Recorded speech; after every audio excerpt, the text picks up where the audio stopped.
Masuk dalam hadirat-Mu,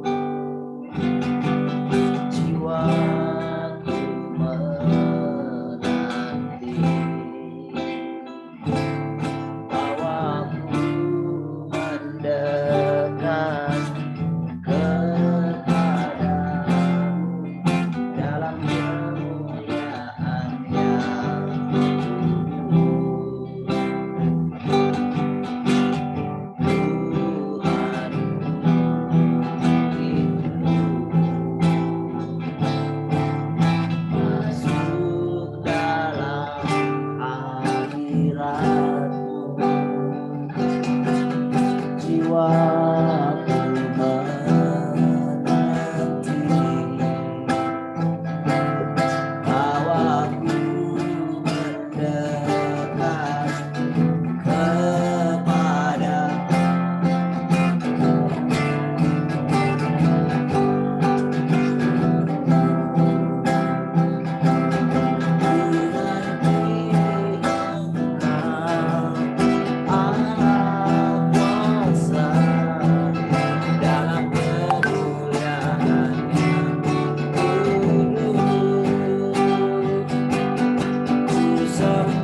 datang di saat aku membutuhkan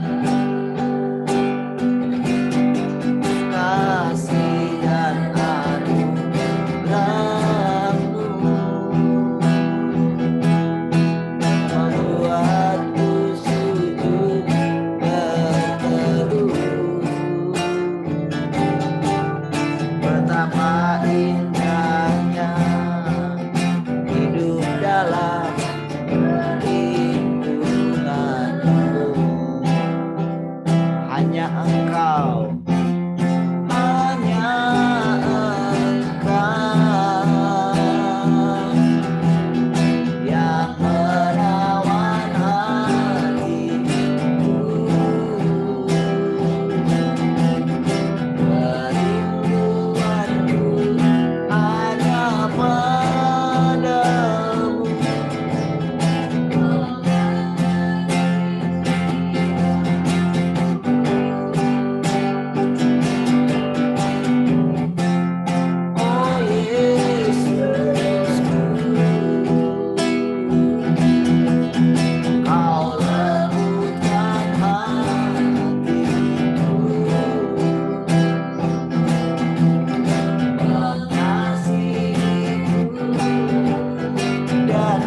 datang di hadirat-Mu menyembah. Engkau baik, sangat baik, berlimpah kasih dan rahmat. Terpujilah Tuhan yang tak menyembunyikan dirinya bagi kami. Kami bersyukur setiap waktu dapat memandang wajah-Mu.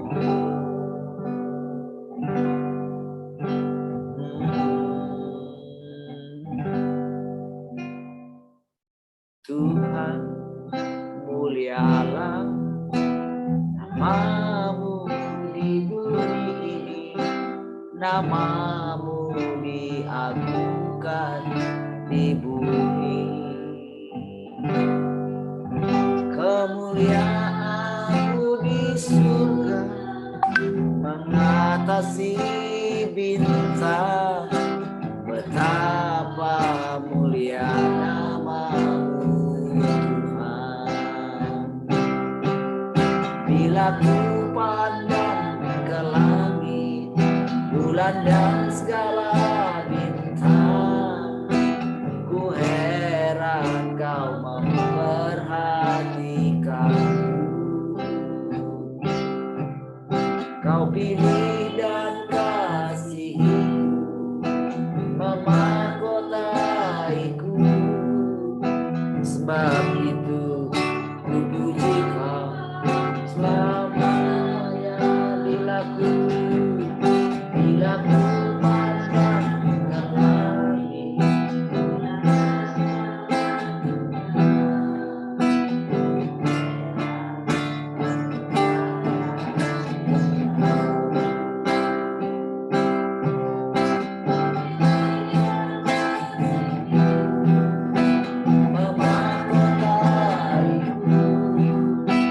sebab itu ku puji Kau selamanya.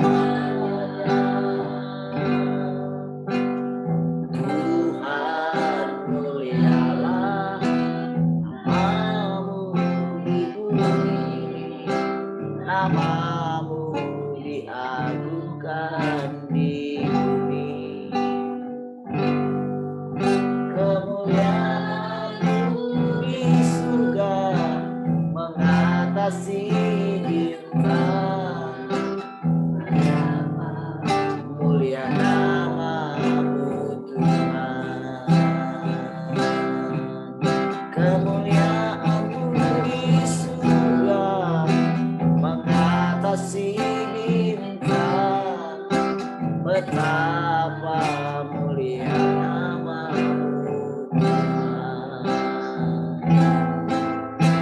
Betapa mulia nama-Mu Tuhan. Makasih Tuhan, kami bersyukur setiap pagi ketika kami menghadap Engkau, ketika kami sama-sama menanti-nantikan Engkau, menenangkan hati kami, menundukkan pikiran kami, mengizinkan Tuhan berbicara kepada kami, menanti-nantikan perkataan-perkataan yang menaklukkan setiap kami, memakan dan meminum firman, belajar bagaimana caranya makan, bagaimana caranya minum. Setiap kali kami merasakan sesuatu yang baru dari Engkau Tuhan. Terima kasih. Kami percaya Engkau sendirilah yang membuat kami boleh setiap hari datang kepadamu. Engkau sendirilah yang menarik kami datang kepadamu Tuhan. Terima kasih. Kami sangat bersyukur pagi hari ini. Kami kembali menundukkan pikiran kami.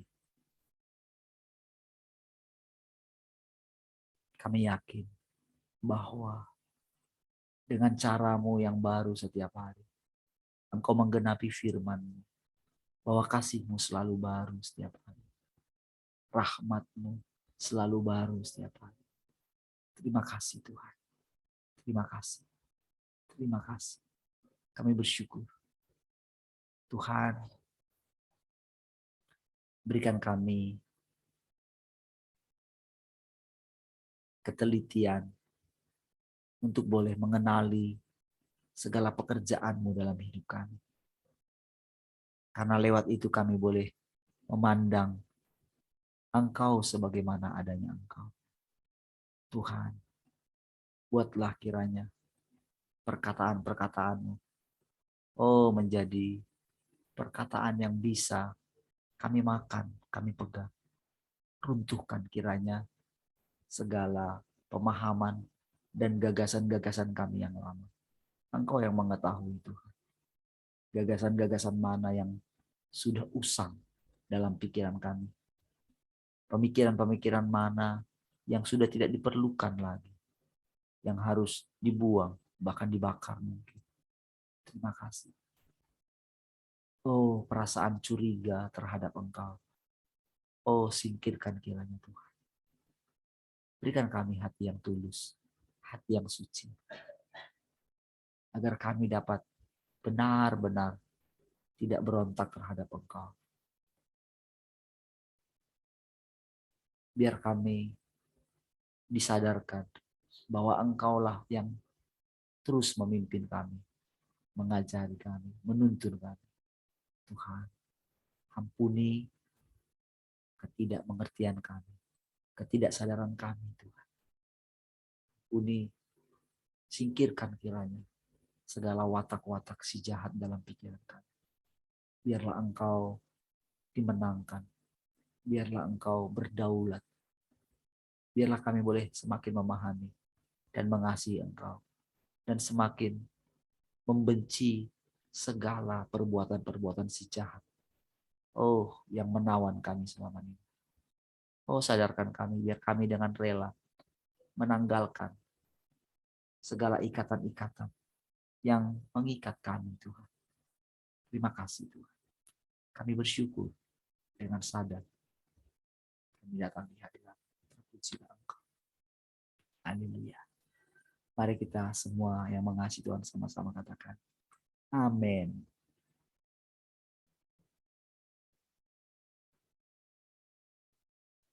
Baik, shalom semua.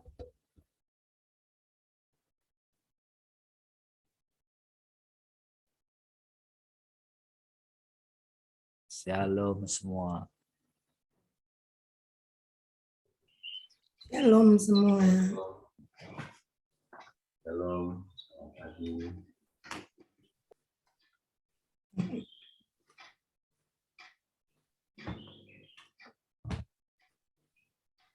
Cek sound.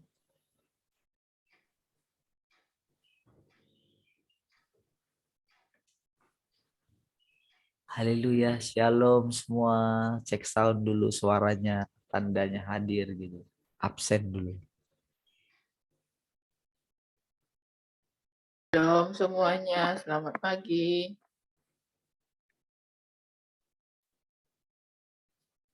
Yang lain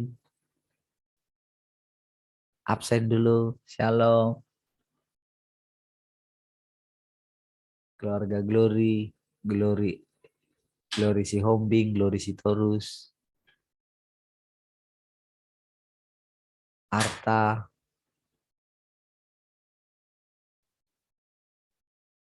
Shalom, Pak Glory.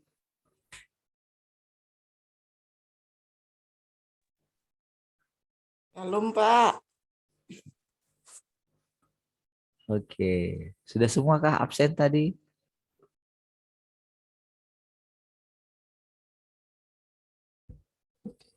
Sudah? Sudah semua absen? Masih ada yang belum absen.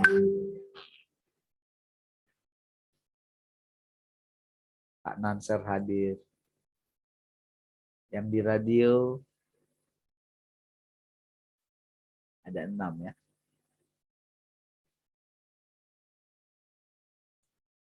Baik. Tuhan, sudah jam 5 tepat.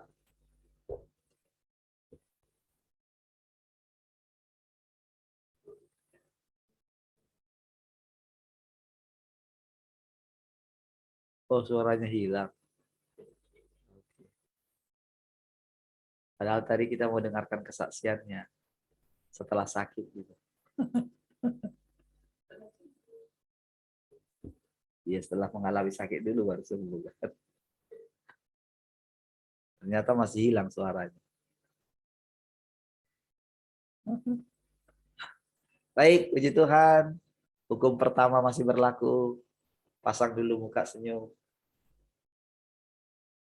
Latihan muka dulu, mimik muka. Tes. Haleluya.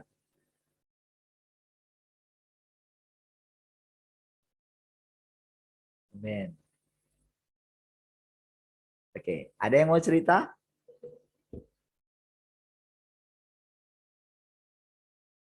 Silakan. Apa yang saudara renungkan? Singkat saja juga boleh. Panjang juga boleh. Apa yang saudara dapatkan? Lalu saudara renungkan. Boleh? Silahkan. 1, 2, 3, 4, 5. Oke. Bu Rahel ada? Pak Twin ada? Henny ada? Oke, nggak ada semua ya. Baik. Oke. Saudara,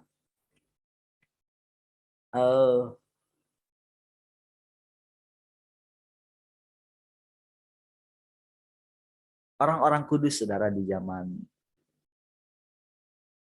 yang lalu, saudara, sebetulnya sama seperti kita. Siapapun mereka. Kehadiran Tuhan itu tidaklah terus supranatural mereka alami. Tetapi lebih seringnya adalah ketika mereka merenungkan. Jadi saudara, kalau di zaman sekarang, saudara, ketika kita hidup, ketika kita memperoleh apa yang kita inginkan tentang dunia ini, keberhasilan di dalam dunia ini, pastilah mereka juga sama. Ketika mereka puas dengan apa yang mereka peroleh di dunia ini, dan mereka mengatakan itu dari Tuhan,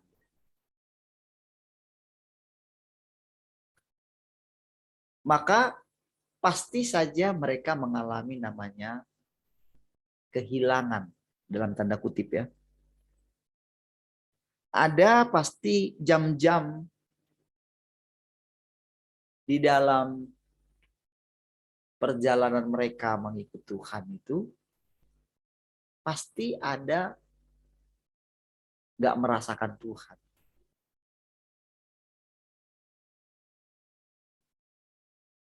Karena memang Adam dan Hawa juga demikian ketika mereka diciptakan. Jadi Tuhan hanya hadir pagi dan petang. Ya, pagi-pagi benar gitu ya. Tuhan hadir, berbicara kepada mereka, ngajak mereka bicara gitu. Lalu setelah itu Tuhan pulang ke tempatnya. Di mana tempatnya? Adam dan Hawa tidak tahu. Mereka hanya tahu bahwa mereka ada di bumi gitu. Ya. Jadi pada waktu itu mereka benar-benar adalah makhluk materi. Ya, makhluk materi yang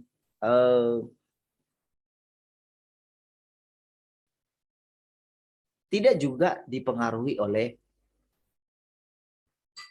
si jahat, iblis ya. Walaupun iblis ada di sekitar situ memandang gitu ya. Namun iblis tidak bisa langsung juga berbicara kepada mereka. Jadi iblis juga harus pakai tubuh materi. Jadi harus ada dulu yang ditaklukkan dia, yaitu ular. Makanya disebutkan ular adalah binatang yang paling cerdik yang diciptakan oleh Tuhan. Jadi ular di situ kan belum ular yang jatuh gitu. Ya, ketika diciptakan itu, namanya saja diciptakan ya, sebelum jatuh dia. Nah, cuman karena kepintarannya, karena kepintaran ular itu berarti saudara, ular itu berbeda dengan binatang-binatang yang lain. Gajah misalnya, monyet yang paling mirip dengan manusia gitu, kera, harimau, singa gitu. Tuhan katakan melalui firman-Nya, ular itu lebih cerdik dari semua.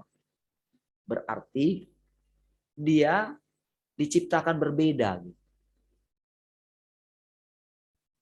Istilahnya kalau sekarang itu dikasih karunia lebih gitu. Sama seperti semua manusia ya. Ketika dia lahir ada dia yang langsung pintar sekali gitu. Langsung pintar.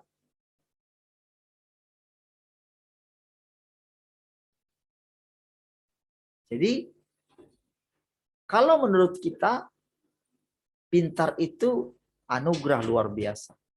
Tapi tahukah saudara, bagi orang yang mengalaminya belum tentu sebahagia yang kita pikir.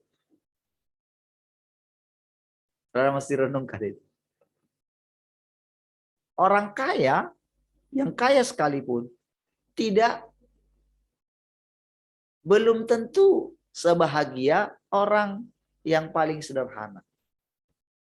Kadang-kadang mereka harus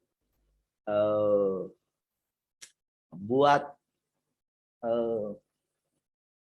tempat tidur yang paling nyaman, suasana yang paling nyaman, dari lampunya, pakai dimmer, bisa dikurangin terangnya, cahayanya.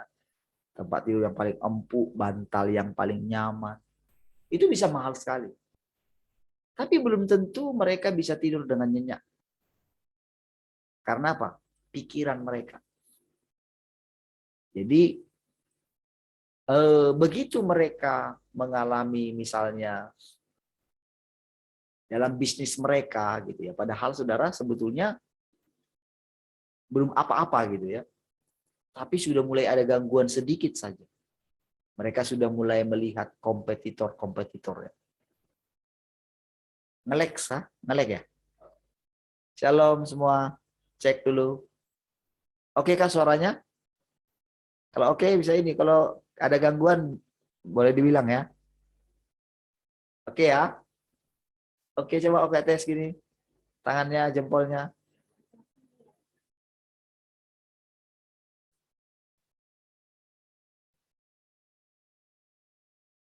Yang penting suaranya oke gitu. Oke. Oke, baik. Kita lanjut ya. Kalau tidak oke bilang ya di komen atau apa ya. Waktu begitu cepat berlalu.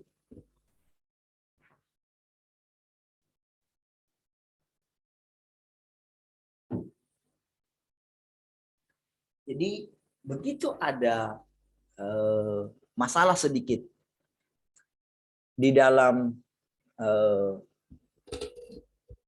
perusahaan mereka misalnya gitu. Itu biasanya kadang terbawa ke tidur gitu. Tergantung pengalaman mereka ya menghadapi semua. Dan pikiran mereka pasti ada di sana.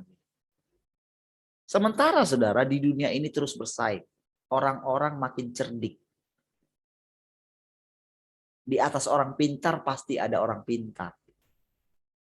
Jadi saudara,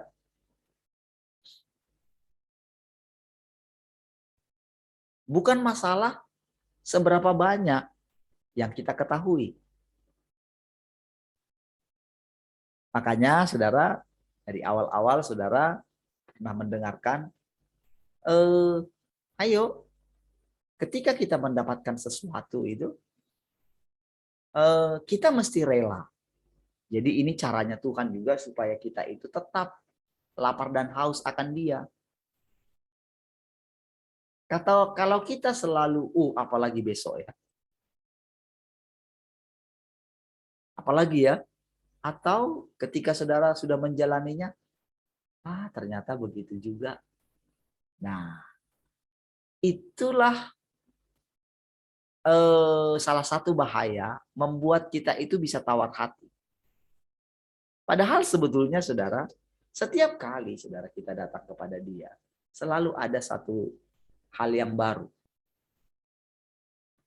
Ketika saudara merendahkan diri gitu ya,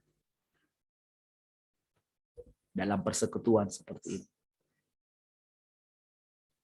maka ketika saudara mengikuti arahan-arahannya gitu, ya, saudara bisa perhatikan setiap kali caranya Dia, ya. Saudara juga bisa perhatikan diri saudara ketika misalnya diminta, oke, sampaikan sesuatu gitu ya. Lalu saudara cerita, saudara harus memperhatikan setiap perkataan saudara. Perhatikan baik-baik. Kalau saudara jujur di hadapan Tuhan, maka Tuhan akan menunjukkan pada saudara. Pasti akan Tuhan tunjukkan. Di mana unsur-unsur di dalam diri saudara itu masih campur kuat. Atau kapan Allah itu benar-benar di luar pikiran saudara itu berbicara. Jadi spontanitasnya Petrus itu menolong dia.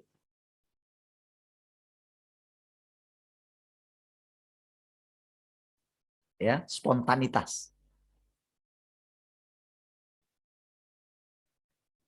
Jadi kalau saudara menunggu-nunggu terus gitu ya, menunggu Tuhan itu kayak mau mendengarkan dia gitu ya, saudara nanti nggak mengerti apa itu pertumbuhan. Kalau saudara menunggu sesuatu, saudara merasakan sesuatu yang wow gitu, maka saudara akan tetap di tempat saudara. Nggak akan pernah mengalami nyatanya Tuhan itu. Saudara, ketika Daud berkata, bila ku pandang ke langit, bulan dan segala bintang, ku heran kau memperhatikanku. Kau pilih dan kasihiku, memahkotaiku. Sebab itu ku puji kau selamanya. Tahu nggak? Itu benar-benar saudara, Mazmur itu benar-benar dia katakan. Kenapa dia katakan? Dia heran. Berarti dia benar-benar merenungkan gitu. Kok begitu banyak alam semesta ini? Kok aku ini engkau perhatikan ya? Apa sih istimewaku kira-kira begitu? Dia ingat dirinya. Dia ingat latar belakangnya gitu. Apa sih yang kau pandang dariku Tuhan gitu. Sehingga engkau memperhatikan aku. Sehingga engkau menuntun sampai seperti ini. Engkau pilih aku. Engkau mahkotai aku. Jadi saudara, waktu dia dimahkotai menjadi raja itu. Nah, saya belum selidiki ya, apakah Mazmur itu waktu dia sudah menjadi raja atau sebelum gitu. Ya. Bagi saya saudara itu tidak begitu penting gitu ya. Karena saudara ketika dia bermazmur begini, Tuhan sudah berkata kepada tuanku, katanya gitu kan, duduklah di sebelah kananku.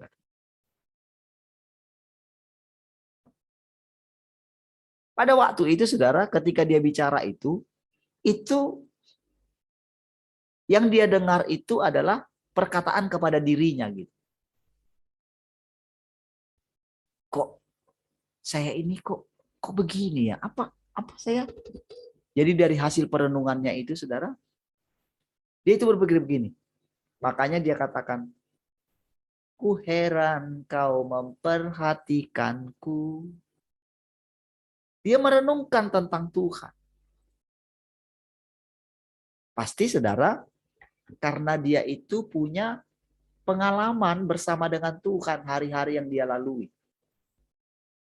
Allah itu menjadi nyata, dia nikmati. Dan ternyata Allah benar-benar menikmati dia. Jadi saudara, diam-diam dia itu berkata begini dalam hatinya. Jangan-jangan dulu Adam seperti ini kali ya. Henok gitu. Karena kan cerita tentang Henok dan Abraham semua itu kan sangat nyata bagi mereka. Suka diceritain, didongengin. Diceritain. Jadi saudara, ketika Daud sambil dia merenungkan, sambil dia bermazmur, dia perhatikan setiap kata-kata yang keluar dari mulutnya. Jadi saudara, catatan-catatan tentang Mazmur itu ada gitu. Bahkan karena seringnya dia bersekutu dengan Tuhan, semua perkataan-perkataan yang walaupun tidak ditulisnya, itu teringat semua. Dia menjadi smart.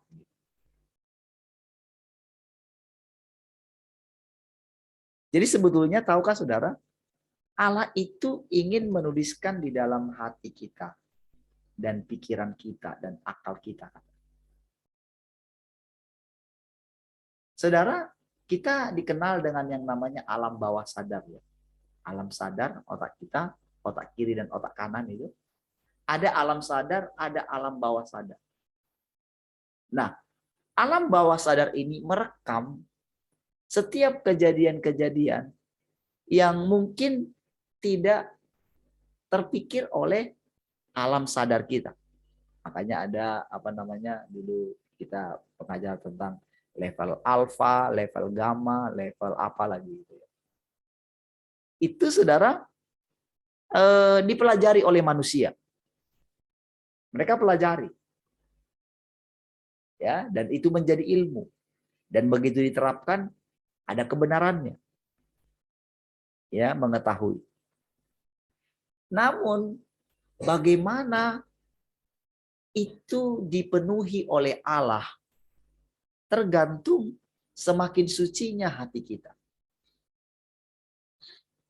Sucinya hati kita itu adalah artinya kita itu tidak punya keinginan yang lain. Itu sebetulnya artinya suci hati. Tidak ada hal-hal yang munafik gitu. Tidak ada cari untung. Jadi dalam perjalanan kita mengikut Tuhan, cari untung itu mesti disingkirkan oleh Tuhan. Bagaimana caranya? Dia berfirman kepada kita, lalu kita itu mulai gitu terangi hati kita. Diteranginya. Sekali, 2 kali, 3 kali, 4 kali, 5 kali, 6 kali, 7 kali, sampai berhasil. Sampai akhirnya kita itu mulai terbiasa dengan tidak punya keinginan lagi. Namun apakah itu sudah bersih benar-benar? Belum.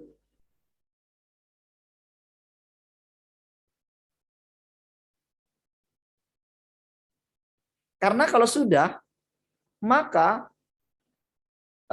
dia naikkan tingkatannya.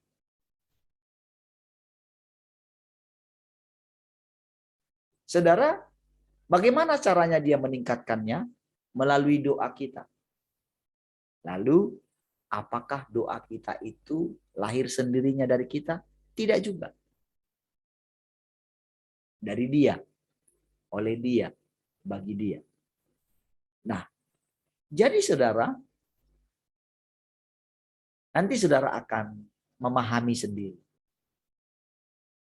Kalau saudara mau terus mendengarkan dia, mau mendengarkan arahannya. Kalau saudara ketika misalnya di ini, ayo silakan bicara gitu, apa yang saudara alami? Kalau saudara merasa nanti saya salah bicara, nanti jangan-jangan kesaksian yang saya ceritakan itu, jangan-jangan itu ini saya gitu, mimpi atau apa gitu yang saudara mau cerita gitu. Nanti orang tahu bahwa saya masih keadaan saya seperti ini. Nah, itu artinya saudara masih sombong. Saudara, ketika saya setiap hari bicara kepada saudara, tentu saudara akan menemukan kesalahan saya. Itu kan banyak. Dan saya juga tahu. Karena saya hanya belajar ngikutin apa yang ada dalam hati saya. Saya ungkapkan kepada saudara. Justru dengan demikianlah ketahuan. Tapi saudara, untuk seperti ini, kita sudah belajar yang namanya bukan masalah salah dan benar. Dan untuk membuang racun salah dan benar dari pikiran kita, bukan simsalabim. Begitu kita datang kepada Tuhan. Oke, sekarang racunnya aku ambil. Oh tidak. Firman-Nya itu menjadi daging. Artinya semua perkataannya menjadi pengalaman kita.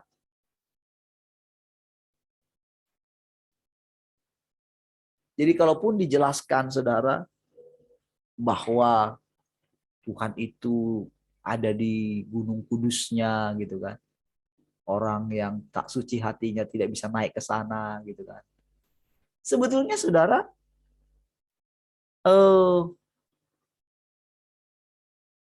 ketika dikatakan Tuhan itu nggak bisa terhampiri gitu. Itu adalah karena kita belum mendengarkan firman-Nya, belum mengetahui, belum mengalami firman-Nya. Kalau kita sudah mulai percaya, punya iman sebesar biji sesawi saja, nggak butuh banyak-banyak, maka kita akan mengetahui kaki kita makin lama makin kuat. Dan apa saja yang dialami oleh para orang-orang kudus itu, saudara, saudara akan tahu. Otomatis saudara tahu. Karena apa? Saudara mengalami. Lalu saudara akan mulai bilang begini. Jangan-jangan mereka dulu seperti ini ya. Ketika saudara mengalami kuasanya dia, mujizat-mujizatnya. Kalau saudara merenungkan kembali bawa kepada Tuhan, gitu, semua perkataan yang saudara dengarkan itu, saudara, itu dipakai oleh Tuhan mengajari kita. Bahkan apa saja di alam semesta ini. Mungkin saudara pikir, wah ini karena Pak Parlin suka bola gitu, suka yang ini. Gitu.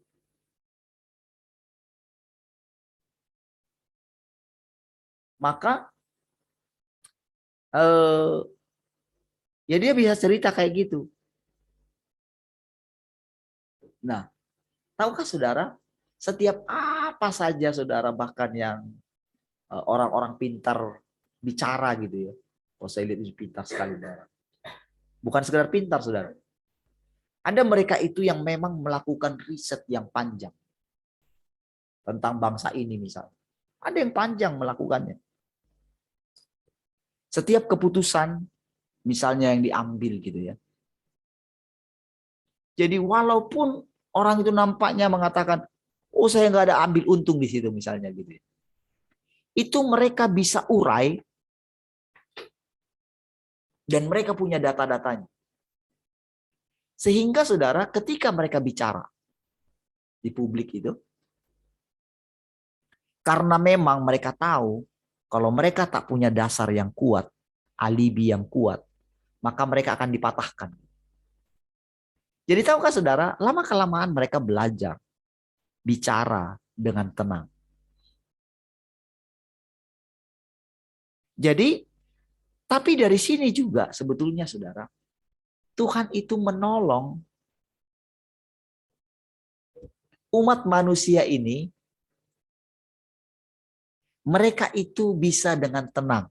Jadi saudara, sekalipun misalnya yang bicara itu berbeda pandangan dengan mereka, berbeda agama mungkin, berbeda golongan, maka orang yang bijak,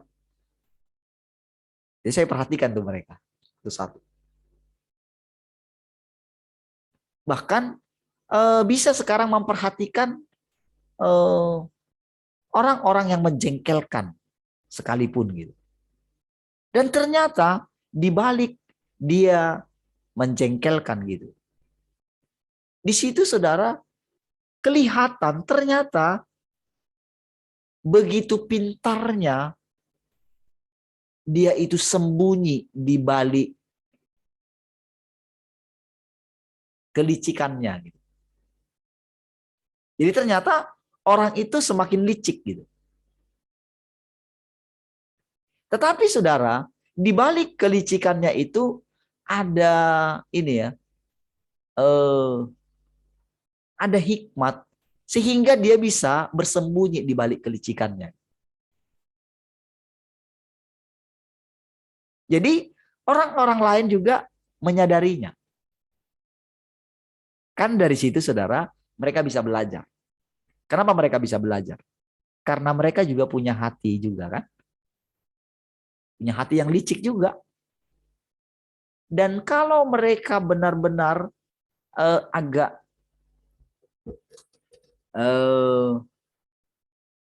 menjernihkan hati mereka.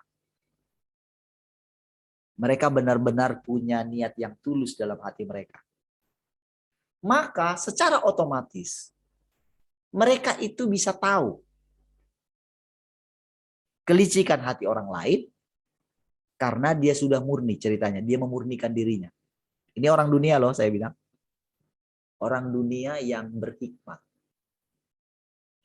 Dan dia itu tanpa sadar saudara karena dia itu sudah suci hatinya. Diam-diam Allah itu memberikan sesuatu dalam hatinya. Karena kan dia ini kan ciptaan Allah. Selama dia punya hati yang tulus, maka orang ini dipakai oleh Tuhan untuk mengurai keadaan. Saya perhatikan itu saudara, satu demi satu orang-orang itu. Saya dengerin. Bahkan saya subscribe saudara dari misalnya dia itu dari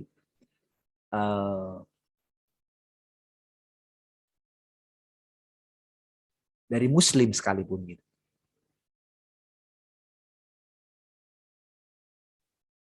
Jadi saya dengerin gitu. Bahkan saya dengerin dengan baik-baik. Saya perhatikan tipe yang seperti ini. Tipe yang seperti ini. Bahkan sekarang saudara Saya sudah muak gitu dengerin yang perkataan misalnya, maaf ya, pendeta-pendeta gitu. Karena nggak ada pencerahan gitu. Nggak move on gitu. Padahal dunia sudah maju sekali. Gitu.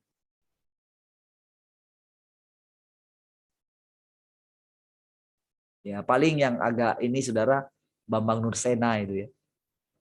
Ketika dia menjelaskan. Jadi bisa apa namanya mengurai keadaan.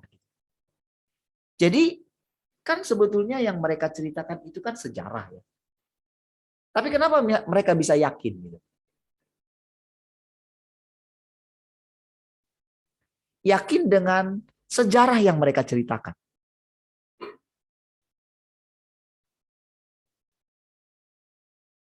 Kan semuanya mereka percaya akan sejarah. Dan dia berani bilang, misalnya gini, kenapa orang Kristen tidak percaya kepada Nabi M gitu kan, nabinya mereka gitu. Dia bisa jelasin cerita dan orang lain tidak apa ya, mau tersinggung itu nggak bisa gitu. Hanya orang-orang yang apa ya, keras kepala gitu, saudara. Yang merasa benar gitu, pokoknya saya sudah benar gitu. Jadi orang-orang ini itu sudahlah akan dihabisin kayak gitu. Bahkan akan dipermalukan gitu. Jadi sekarang saudara, kalau saudara perhatikan perkembangannya ya, dengan dimunculkannya dosa-dosa para ulama-ulama itu sebetulnya membuat ada satu pekerjaan yang baru di antara mereka, pekerjaan Tuhan. Dan ini membuat mereka ini begini saudara, mulai keluar dari tempurung mereka. Mulai diam-diam, jadi karena melihat itu saudara, question mark mereka. Aduh, para ulama saja bisa seperti ini gitu. Bahkan kan bejat sekali kan. Ngeri sekali. Ternyata saudara berkembang 29. Duh. Sepertinya tidak dilakukan sendiri. Oh, itu orang gimana ya sampai kayak gitu? 29 loh. Bahkan kan ada yang di bawah umur kan. Lalu saudara kelihatan. Kenapa ini ditutup-tutupi? Itu orang tahu nggak?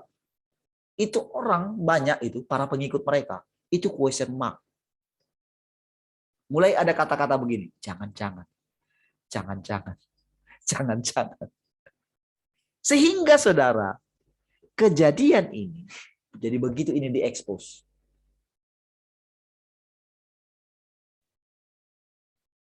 Tahu nggak saudara? Kalau kita tidak berani bicara, tidak akan tahu. Kita tidak akan pernah mengalami pemulihan.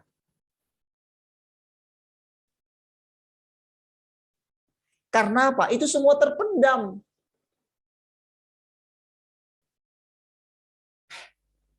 Jadi ada masa-masa di dalam kita itu. Jadi ketika kita bicara itu, ketahuan diri kita gitu. Tapi saudara, masalahnya sekarang bukan masalah kesalahan kita lagi. Memang kita sudah salah. Gitu. Cuman mau nggak kamu diperbaiki kata Tuhan. Jadi saudara berganti-ganti saudara caranya Tuhan tegur kita. Saudara, kalau saya masih terus merasa diri saya itu sudah benar gitu, saya tidak akan berani bicara. Kadang-kadang dengan nada yang keras, kadang-kadang dengan sinis, kan berganti-ganti.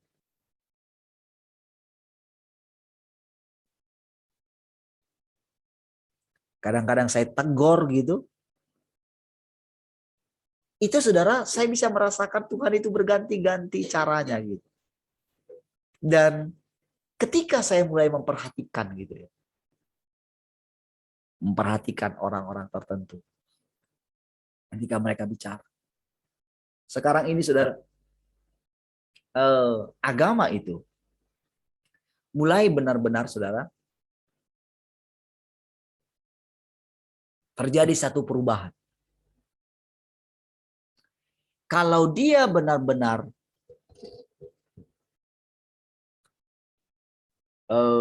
mempersiapkan gitu. Jadi dia ibarat satu ini ya, yang bersiap untuk perang gitu. Dia siapkan amunisinya. Dia pelajari baik-baik.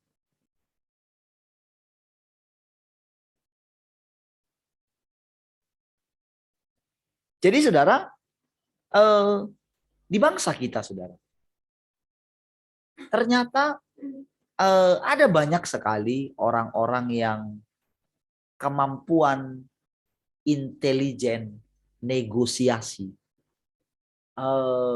menjawab pertanyaan-pertanyaan gitu. Misalnya ketika bertemu dengan petinggi-petinggi dari negara-negara adik kuasa. Gitu. Jadi ternyata ada orang-orang hebat di bangsa kita gitu. Itu nggak bicara agama. Tapi orang-orang ini adalah orang-orang yang merenung. Orang-orang yang belajar. Tapi cara mereka belajar itu berubah seiring dengan perkembangan zaman. Jadi saudara tahukah saudara? Orang-orang ini saudara. Orang-orang ini kenapa dibiarkan Tuhan gitu sampai usia mereka tua gitu? Kenapa dibiarkan tetap ada? Sebetulnya ini cara Tuhan. Tahukah saudara, semua umat manusia bagaimanapun jeleknya dia, bagaimanapun karakternya, apa saja. Tahukah saudara, itu diibaratkan Tuhan itu ya seperti binatang yang banyak lah, gitu, ya. Berbagai macam karakter. Nah, dari sini nanti saudara, jadi cara Tuhan mengajar itu. Ketika dia katakan Tuhan itu menjadi manusia dan Tuhan ada di antara kita. Tahu nggak saudara? Perkataan itu dalam. Tidak sesimpel yang saudara pikirkan. Karena orang-orang percaya atau para hamba Tuhan tidak mau belajar dengan baik. Sudah ditutupi oleh keberhasilan mereka. Mereka sudah puas dengan jiwa-jiwa yang banyak. Sudah puas dengan bangun gereja. Sudah puas dengan bangun pelayanan. Mereka buat organisasi. Kelihatannya hidup, saudara. Oh, ada tarian, ada nyanyian gitu. Nampaknya hidup jemaat itu. Tetapi, saudara, mereka sangat jauh sekali ketinggalan. Sehingga saudara, firman Tuhan tidak pernah dipahami sebagaimana adanya firman Tuhan. Mereka meremehkan firman Tuhan. Sehingga ketika datang yang baru, ketika datang firman yang baru, yang pertama ini nggak disingkapkan kepada mereka. Karena apa? Nggak mau duduk diam di kaki Tuhan. Nggak mau mencari keselamatan. Nggak mau mencari bahwa hanya Tuhan kepuasan. Saudara,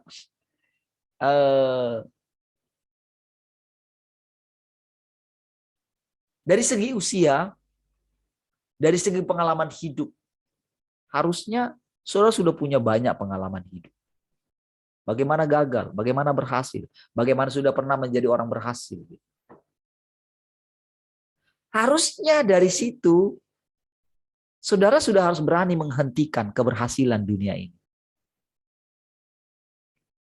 Harusnya kita sudah belajar Gimana sih arti daripada Tuhan adalah gembalaku, takkan kekurangan aku? Apakah kita sudah mengalaminya? Apakah saudara sudah mengalaminya? Atau apakah saudara sudah berhenti mau mengalaminya? Apakah saudara pikir bahwa firman itu tidak benar-benar nyata? Itu satu perkataan. Bagaimana dengan perkataan-perkataan yang lain? Ada begitu banyak firman.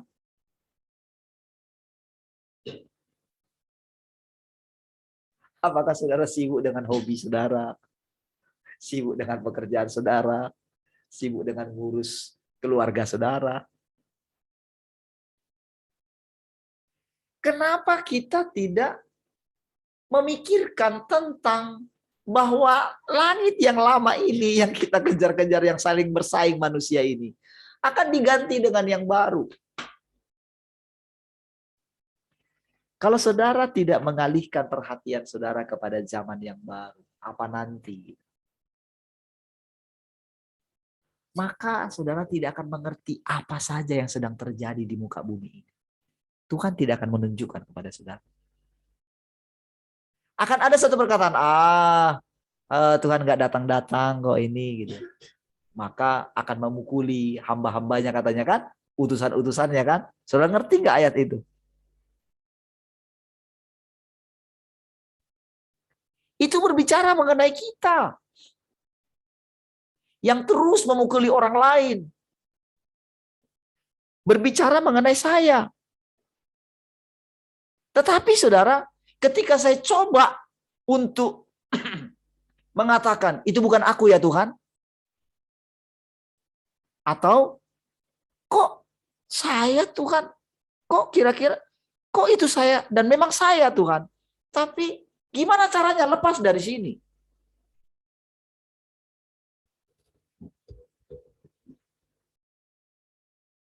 Saudara, itulah pencarian kita, saudara. Tuhan itu nggak di mana-mana, saudara. Dia nggak jauh, dia nggak di mana, dia nggak ada di gunung yang paling tinggi di mana. Dia nggak, harus kita itu berpuasa. Kita harus punya karunia ini, karunia. Bukan. Ada begitu banyak hal yang sudah dia berikan kepada kita untuk mendapatkan dia. Bahkan dia bilang cuman iman sebesar biji sesawi saja, betapa kecilnya.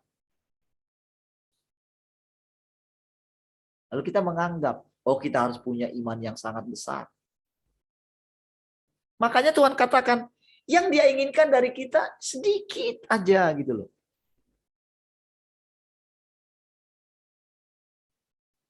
Bukan langsung dia minta dari kita itu langsung berikan nyawamu gitu. Tidak.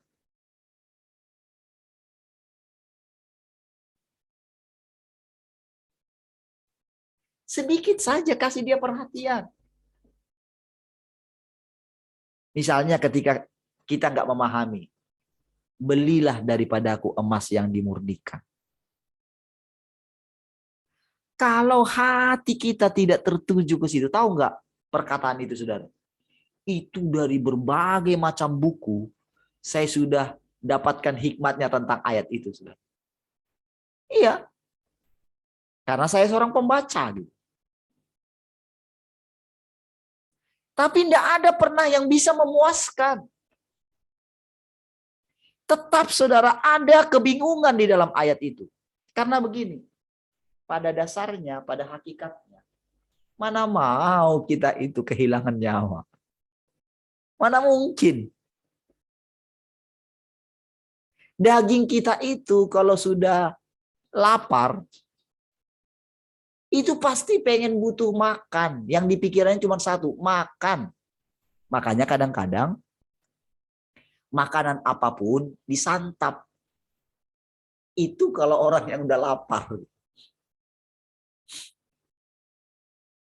Tapi bahayanya kalau sudah kenyang, itu nggak bisa lagi makan apa-apapun gitu loh. Nggak bisa. Saudara paksain nggak bisa. Saudara habis makan makanan yang lezat. Itu kalau namanya saudara sudah kenyang, mau dikasih makanan apa aja gitu, nggak bisa masuk lagi kecuali yang ini ya, mukbang itu ya. Aduh, itu memang udah kesetanan lah saudara. Itu nggak benar itu. Bahkan jangan ditonton yang kayak gitu. Sekali tonton udahlah itu nggak benar kayak gitu.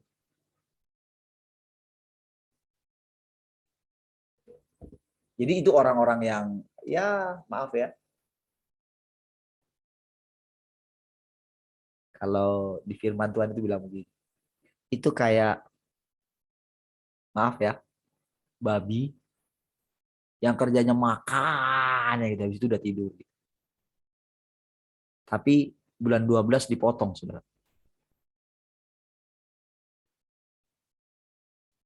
Bahkan sebetulnya semua orang yang hanya memikirkan dunia ini, hasil di dunia ini, itu tidak lebih dari binatang.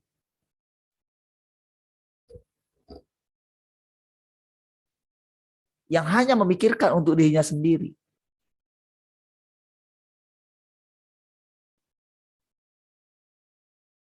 Ini perkataan di firman Tuhan itu loh, saudara. Kadang-kadang kalau saya baca itu saudara, itu tepat mengenai kita semua, mengenai saya juga. Jadi begitu hati kita di sana, aduh, tidak lebih. Karena begini, tidak berakal. Itu maksudnya binatang, saudara.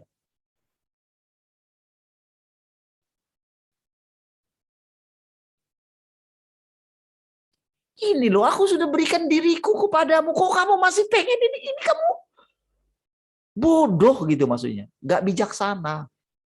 5 gadis bodoh. Jadi sebetulnya pakai kata bodoh itu sebetulnya itu ngeri loh.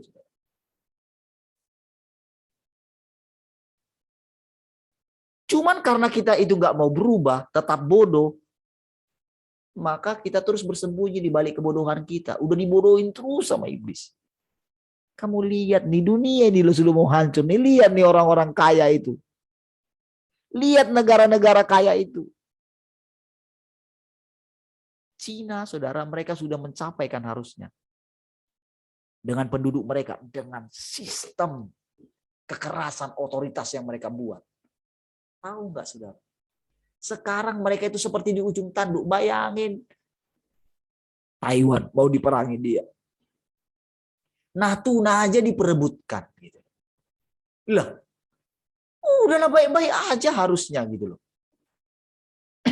Berdamai aja misalnya dengan negara lain. Gitu. Saling ini gitu kan. Tapi tahu nggak saudara? Memang dunia ini sedang lenyap dengan segala kerakusannya. Kalau kita ikut di dalamnya, lenyaplah kita.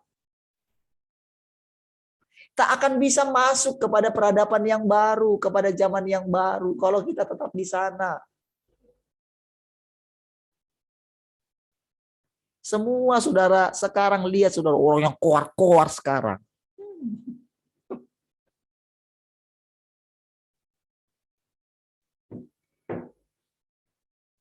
Yang masih bisa pakai senjata yang lama, yaitu keturunan Nabi. Habis, saudara.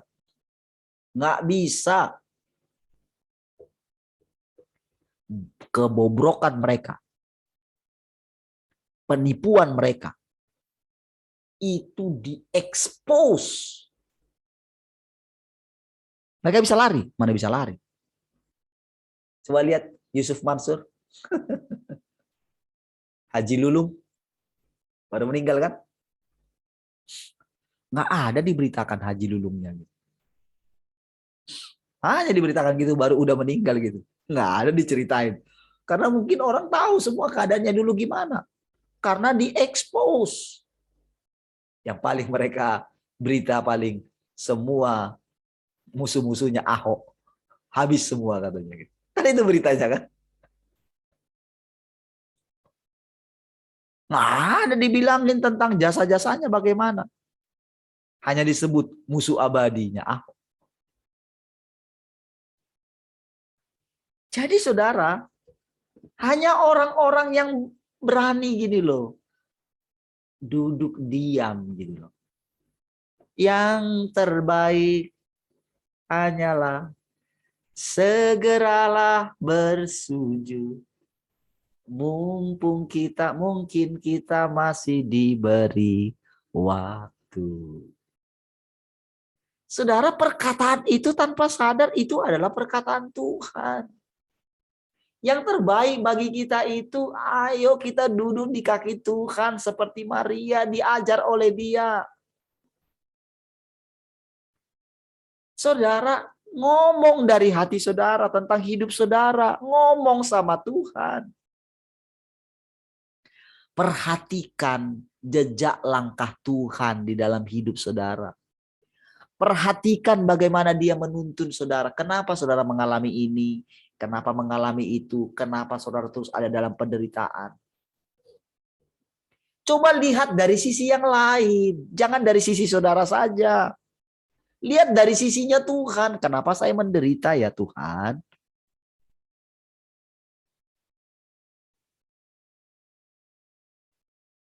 Kenapa orang lain yang lebih bejat dari saya, kok mereka itu anteng-anteng saja Tuhan? Duduk di kaki Tuhan, tundukkan hatimu saudara. Maka engkau akan berhikmat.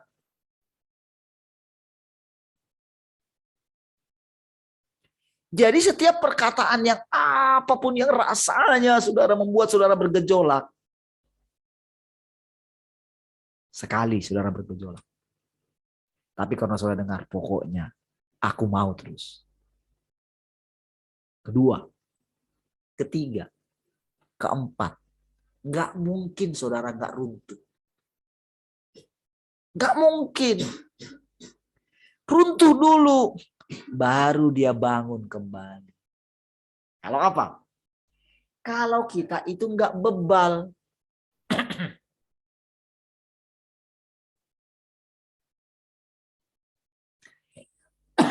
Kalau kita benar-benar terus mencari dia. Maka saudara, yang dulu kita anggap sudah suara Tuhan. Berikutnya kita akan tahu, oh ternyata bukan ya Tuhan. Ternyata bercampur ya dengan keinginanku. Oh ternyata itu seperti Bileam ya Tuhan. Ternyata Bileam kan memaksakan kehendaknya gitu. Padahal sudah Tuhan loh. Saudara, belakangan saudara saya banyak temukan gitu. Para hamba Tuhan yang tadinya sudah dapat dari Tuhan. Bahwa inilah tanda itu katanya. Itu saudara rekamannya itu bisa diputar orang saudara. Bisa diputar orang. Dan kelihatan. Dia bicara apa? Dengan tegas. Itulah tanda itu. Gitu. Tapi seiring waktu. Mereka bisa berubah. Berarti apa saudara? Berarti mereka nggak bisa pegang. Hati mereka, pikiran mereka sudah teralihkan oleh dunia. Mereka mulai mendengarkan perkataan yang lain. Bahkan tanpa mereka sadar, mereka menjadi sekutunya iblis. Iya. Jadi begitu masuk tanda itu, pum. Bukan sekutunya Tuhan lagi, bukan menyatu dengan Tuhan lagi. Langsung berubah. Jadi arti tanda binatang itu, saudara, menjadi tidak berakhlak lagi. Tidak berakal lagi. Tahukah saudara, manusia itu diciptakan punya akal. Punya pikiran bebas. Sehingga saudara, dari pikiran bebasnya ini, lahirlah pujian yang sangat menyenangkan Tuhan. Jadi akal kita ini saudara, pikiran kita ini, itu menceritakan. Bisa menceritakan segala kemegahan Tuhan, segala hikmat Tuhan. Itulah yang diinginkan dari kita menjadi manusia normal. Bukan supranatural. Supranatural itu saudara dikuasai oleh Allah. Allah tidak mau demikian. Makanya saudara hasil yang dia peroleh ketika dia menjadi manusia membuat kita mengangkat derajat kita itu tetap jadi manusia. Memang kita diciptakan manusia awalnya.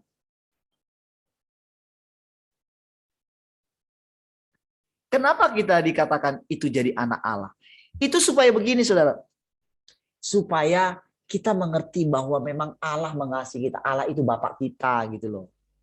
Tetapi dalam hal ciptaan sejak semula, kita diciptakan sebagai manusia. Manusia normal, bukan yang sudah dirusak. Kepada itulah kita dipulihkan. Jadi nantinya saudara, seluruh ciptaan ini itu menerima segala kepenuhan Allah. Kepenuhan Allah yang bagaimana? Bukan kita dipenuhi Roh Kudus, getar-getar kita. Bukan. Itu udah lewat. Sekarang kita dipenuhi dengan hikmatnya. Dipenuhi dengan ketenangan. Makanya dikatakan nanti di kerajaan 1000 tahun kita duduk di pokok di pohon, di bawah pohon ara itu duduk gitu. Sambil merenung. Sama seperti Daud. Bila ku pandang ke langit, bulan dan segala bintang, ku heran kau memperhatikanku. Begitu banyak nih yang lain Tuhan yang harus kau kunjungi. Kok aku nih di tempat terpencil ini, di tempat penggembalaan ini, yang jauh dari keramaian. Aku ditemani oleh 3 ekor domba ini. Tetapi yang kau kunjungi aku di sini. Apa spesialnya saya Tuhan? Kau pilih dan kasihiku. Tuhan dari segi keturunan. Siapa aku? Aku gak punya hikmat. Tapi engkau memahkotaiku Tuhan. Engkau pilih aku. Engkau kasihi aku. Apa spesialnya saya Tuhan? Dia nangis. Saudara. Ketika dia mengingat keluarga dia menolak dia. Teman-teman dia nggak bisa bermain dengan teman-teman dia seperti teman-teman yang lain.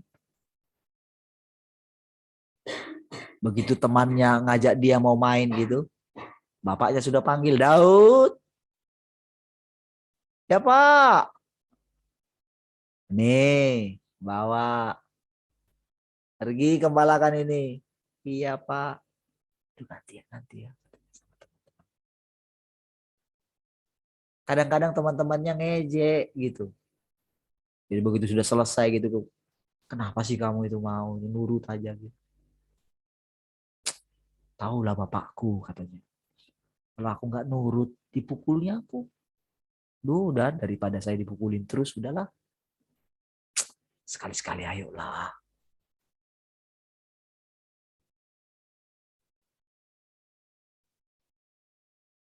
Kadang-kadang dia berontak sambil dia bawa. Kadang-kadang dia mau bunuh. Dombanya yang 3 ekor itu. Gara-gara kamu katanya. Aku gak bisa main sama teman-temanku. Kadang-kadang dia pikir gitu ya. Udahlah biar aja binatang buas makan. Supaya nanti aku gak pergi lagi ke sini. Tapi saudara begitu dia lihat binatang buas itu. Nggak bisa, nggak ada dia lihat saudara. Karena apa saudara?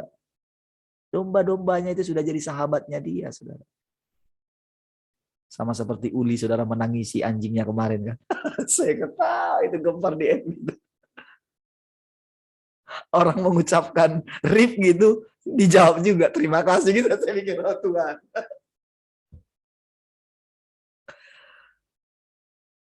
Anjing yang mati saudara. Padahal memang sudah waktunya dia mati. Harusnya itu sudah marulaun saurmatua saudara. Karena sudah tua anjingnya gitu. Udah harusnya bersukacita lah gitu kan. Ini enggak saudara menangis saudara. Karena apa, saudara? Anjing itu sudah jadi temannya, saudara. Selama dia tinggal sendirian di gereja ini. Padahal dia yang terakhir-terakhir lupa ngasih makan gitu kan. Bayangkan saudara kalau kita datang ke sini gitu. Itu, wah 3 hari nggak makan, saudara. Kadang-kadang kalau saya datang ke sini misalnya gitu. Itu si anjing itu udah gonggong. Itu begitu kita pegang gembok aja, saudara. Itu anjing sudah menggonggong di belakang. Tapi satu saat gak bunyi lagi, saudara. Tahu nggak, saudara? Itu berarti sudah 3 hari nggak dikasih makan. Iya, saudara. Jadi saudara, anjing itu sudah.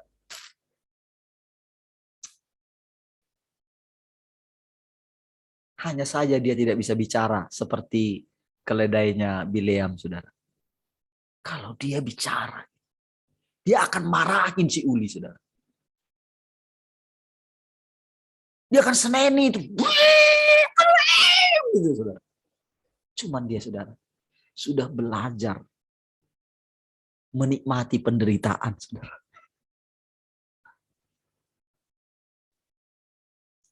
Dombanya Daud itu, saudara, sudah jadi sahabatnya dia. Ketika digendong dia domba itu, saudara, dia bilang, Tuhan adalah gembalaku. Dia bayangkan dirinya seperti domba itu, saudara. Iya, saudara. Takkan kekurangan aku. Karena ketika dia membayangkan dirinya sebagai domba dan dia yang menggendong domba itu adalah Tuhan. Ya, karena apa? Dombanya itu gak kekurangan. Dia berjuang demi dombanya. Disitulah dia dapat hikmat setiap hari, saudara. Dan Tuhan itu sangat nyata. Makanya dia perhatikan ke atas. Kau pilih dan kasihiku, memahkotaiku. Sebab itu ku puji kau selamanya. Saudara, pujian itu, itulah yang diinginkan Tuhan dari kita. Ketika kita benar-benar melihat kebaikan Tuhan dalam segala sisi, saudara. Disitulah kita bisa melihat penderitaan kita sebagai satu kebahagiaan. Ternyata kita dipilih untuk menderita itu suatu hal yang luar biasa. Ketika kita dianiaya, kita nggak bersungut-sungut lagi, saudara. Tapi kita hanya melihat kasih Tuhan semata-mata. Itulah orang yang bijaksana, yang terus duduk di kaki Tuhan, mendengarkan pengajarannya. Mari kita berdoa, saudara. Terima kasih Tuhan, kami bersyukur pagi hari ini buat apa yang kami dengar. Terima kasih, Kau terus menuntun, memimpin kami, mengajar kami. Terpujilah Engkau Tuhan, kekal selama-lamanya. Mari semua yang mengasihi Tuhan sama-sama katakan, amin.